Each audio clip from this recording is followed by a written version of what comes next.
आपल्याला सर्वांना माहित आहे की बैलगाडा क्षेत्रातील रणजित निंबाळकर हे एक मोठं नाव होतं. दुसऱ्या बाजूला गौतम काकडे हे देखील गेले अनेक वर्षांपासून बैलगाडा क्षेत्रात आपलं नाव चांगलंच करून ठेवलेलं होतं. अनेक बैलगाड्या मैदानात पळवून अनेक किताब मिळवलेले हे दोन्हीही मालक. या दोन्ही मालकांमध्ये सुंदर नावाच्या बैलाचा व्यवहार झाला आणि हा व्यवहार पूर्ण झाला नाही म्हणून त्यांचा दोघांमध्ये शाब्दिक वाद झाला. हा शाब्दिक वाद पुढे जाऊन भांडणापर्यंत गेला आणि तो रणजित निंबाळकर यांच्या जीवावर देखील बेतला. गौतम काकडे यांचे भाऊ गौरव काकडे आणि त्यांच्या इतर साथीदारांनी रणजित निंबाळकर यांना मारहाण केली आणि त्यांच्या डोक्यात पिस्तुलातून गोळी घातली आणि रणजित निंबाळकर यांची हत्या झाली. या घटनेनंतर संपूर्ण बैलगाडा क्षेत्र हादरलेलं होतं. मात्र तिथून पुढे रणजित निंबाळकर यांना न्याय मिळेल का नाही अशी चर्चा संपूर्ण महाराष्ट्रात चालू आहे. एकंदरीतच ह्या प्रकरणातल्या प्रमुख दोन आरोपींना पहिल्यांदा जामीन झाला आणि त्याच्यानंतर नागरिकांमध्ये या बाबतीत उलटसुलट चर्चा झाल्या. परंतु याच्यामध्ये ज्यांचा जामीन झाला ते शहाजी काकडे यांच्यावरती आरोप होते पुरावे नष्ट केल्याचे आणि त्या गुन्ह्यामध्ये पुरावे नष्ट करणे ह्या गुन्ह्यामध्ये जवळपास 3 वर्षापेक्षा कमी शिक्षा असल्यामुळं त्यांना तत्काळ जामीन झाला. दुसरा आरोपी सचिन मोटकट्टे याला देखील जामीन मंजूर करण्यात आला. त्याची कारणं काय होती तर पोलिसांनी अटक करत असताना या आरोपीला त्याच्या अटकेचं कारण सांगितलेलं नव्हतं. अर्थात त्याचा जो संविधानिक अधिकार आहे तो पोलिसांनी पाळलेला नव्हता आणि त्याच्या त्या अधिकारांचं उल्लंघन होतं. याच अटींवरती दुसऱ्या आरोपींचा जामीन झाला.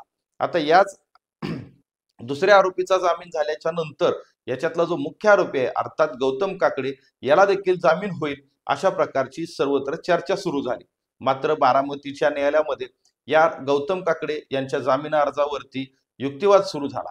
युक्तिवाद करण्यासाठी गौतम काकडे यांच्या बाजूनं निरंजन मुंदर्गी हे मुंबईच्या हायकोर्टातील सर्वात टॉपचं नाव असलेले वकील बारामतीच्या सत्र न्यायालयात स्वतः हजर झाले. जवळपास 1.5 ते 2 तास आर्ग्युमेंट झालं आणि त्याच्यानंतर बारामतीच्या सत्र न्यायालयानं गौतम काकडे यांचा जामीन नामंजूर केला. कोणत्या मुद्द्यांवरती जामीन मागितलेला होता तर याच्यामध्ये सगळ्यात महत्वाचं की त्यांच्या मानव अधिकारांचं उल्लंघन होत आहे. संविधानाचं कलम 22(1) जे त्यांच्या अधिकारांचं उल्लंघन करतं, मानवी हक्काचं उल्लंघन करतं, त्याच्या अंतर्गत जामीन मानण्यात आलेला होता. त्याच्यानंतर फौजदारी दंड संहिता जी आहे त्याला CRPC असं म्हणतात, त्याच्यामध्ये सुद्धा 1973चं कलम 50 आहे त्याच्या अंतर्गत जामीन मागण्यात आलेला होता. आणि सगळ्यात महत्वाचं कारण याच्यात काय सांगितलेलं होतं की आरोपीला अटक करताना पोलिसांनी त्याचं कारण सांगायचं असतं. अशा प्रकारचं कुठलंही कारण पोलिसांनी आरोपीला सांगितलेलं नव्हतं. म्हणूनच आमच्या आरोपीला जेलमध्ये ठेवणं योग्य नाही, त्याला जामीन देण्यात यावा या विषयावरती गौतम काकडे यांच्या वकिलांनी कोर्टामध्ये युक्तिवाद केला. दुसऱ्या बाजूला सरकार पक्षाच्या वतीने मात्र अनेक मुद्दे पुढे करण्यात आले. त्याच्यातलं सगळ्यात महत्वाचं काय की ज्या वेळेस गौतम काकडे याला अटक करण्यात आलेली होती त्यावेळेस त्यांना रिमांड घेण्यात आलं, म्हणजे कोर्टाच्या समोर हजर केलं. त्याच्यानंतर दुसऱ्यांदा परत त्यांचं रिमांड घेण्यात आलं. अशा 2 वेळा रिमांड घेण्यात आलं, पोलीस कस्टडी घेण्यात आली. त्यावेळेस गौतम काकडे यांच्या वकिलांनी कधीही असं सांगितलेलं नव्हतं की आमच्या आरोपीला पोलिसांनी अटकेचं कारण कळवलेलं नाही. म्हणजे थोडक्यात काय की तुम्हाला अटक केली हे सुरुवातीलाच तुम्ही का मेन्शन केलं नाही की आम्हाला अटकेबाबत कारण दिलेलं नाही, आम्हाला कळवण्यात आलं नाही. अशा प्रकारचा युक्तिवाद सरकार पक्षाच्या वतीने करण्यात आला. दुसरी बाजू सुद्धा सरकार पक्षाच्या वतीने अतिशय मजबूत पद्धतीने मांडण्यात आली. त्याच्यामध्ये असं सांगण्यात आलं की गौतम काकडे यांनी याच्या अगोदर जिल्हा सत्र न्यायालय बारामती तसेच उच्च न्यायालय मुंबई या दोन्ही ठिकाणी जामीन अर्ज दाखल केला होता. तिथं देखील त्यांनी हा मुद्दा उपस्थित केला नव्हता. मग हा मुद्दा फक्त आणि फक्त सुटण्यासाठी वापरला जातोय, मानवी अधिकारांचं उल्लंघन केलं जात आहे, अशा प्रकारचं मागणी करून आरोपीला जामिनावर सोडणं योग्य नाही. कारण ही केस आहे ती हाय प्रोफाईल आहे, त्याच्यामध्ये राजकीय हस्तक्षेप होऊ शकतो, तपास यंत्रणांवरती किंवा साक्षीदारांवरती दबाव आणला जाऊ शकतो. अशा प्रकारचं सरकार पक्षाच्या वतीनं जोरदार युक्तिवाद करण्यात आला आणि गौतम काकडे यांचा जामीन बारामतीच्या सत्र न्यायालयानं फेटाळून लावला. बारामतीच्या सत्र न्यायालयामध्ये गौतम काकडे यांच्या बाजूने अनेक खटल्यांचे सुप्रीम कोर्टाचे, मुंबई उच्च न्यायालयाचे, छत्रपती संभाजीनगर उच्च न्यायालयाचे अनेक दाखले देण्यात आले.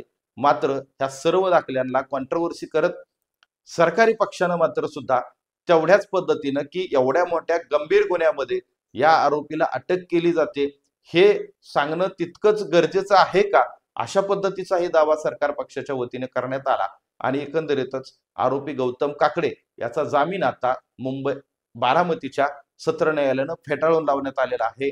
आता याच्यानंतर पुन्हा एकदा याच कारणांवरती ते मुंबई उच्च न्यायालयामध्ये जामीन अर्ज करू शकतात।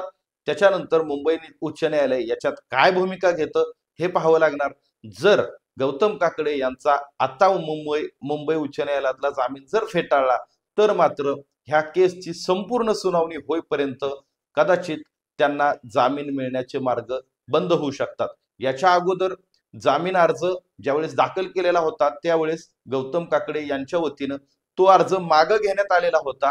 त्याचं कारण असं की मुंबई उच्च न्यायालयानं ही केस तात्काळ सुरू करा, त्याच्यामधले साक्षी पुरावे तपासा आणि निकाल द्या अशा प्रकारचे आदेश केलेले होते। मात्र वेगवेगळे अर्ज आणि वेगवेगळे दावे करून ही सुनावणी पुढे लांबत राहिली, त्याच्यामुळे नियोजित वेळेत याच्यातली सुनावणी पार पडलेली नाही। पुन्हा एकदा आता गौतम काकडे यांना जामिनासाठी मुंबई उच्च न्यायालयात जावं लागेल आणि तिथं पुन्हा एकदा या प्रकरणात काय होतं हे देखील आपल्याला पाहावं लागेल। गौतम काकडे यांनी ज्या आधारांवरती जामीन मागितला तो आधार कोर्टाने फेटाळून लावला आणि पुन्हा एकदा गौतम काकडे हे या केसचा निकाल लागेपर्यंत जेलमध्येच राहतील अशा प्रकारचं चित्र सध्या तरी दिसून येत आहे। एकंदरीतच ह्या केसमध्ये साक्षी पुरावे कसे तपासले जाणार आणि रणजित निंबाळकरांना न्याय मिळणार का नाही हे ट्रायलच्या वेळेसच आपल्याला समजून येईल। निकालाच्या शेवटच्या दिवसापर्यंत आपण ह्या संपूर्ण प्रकरणाचा अपडेट आणि पाठपुरावा करणार आहोत। त्यामुळे तुम्हीही आपल्या चॅनलला सबस्क्राईब करा आणि ह्या संपूर्ण प्रकरणाची माहिती घेत राहा। धन्यवाद।